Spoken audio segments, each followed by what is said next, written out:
this applies to pretty much every model of Honda, and they've made this really easy. You don't need any tools. The only thing you need is a replacement battery. This is a CR2023 or 25 battery, and so once you get the replacement battery, the way this works is some of these key fobs will have a button that you press down, and this one has a thing that you will move to the side and then pull out.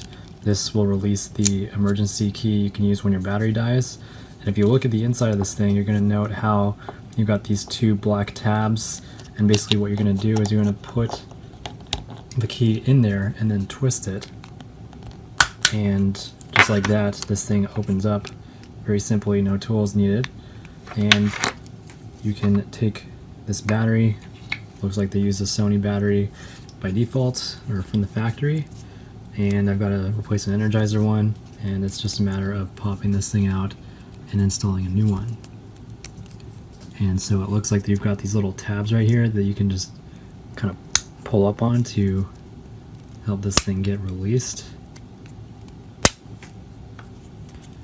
And help if you use a pen or something like that.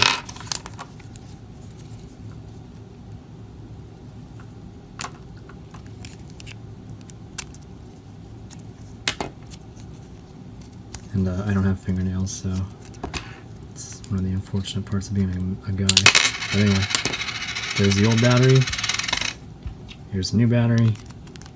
Put that in there, press it in, and you're done. And now, you can just put this thing back together the way it was.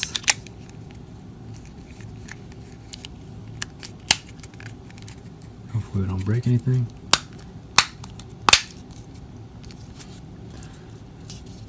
Yeah, so that was pretty painless, and you just put in the emergency key, or whatever we call this, and you are done. There's a new battery installed. Thanks all for watching. Take care, and I'll talk to y'all next time.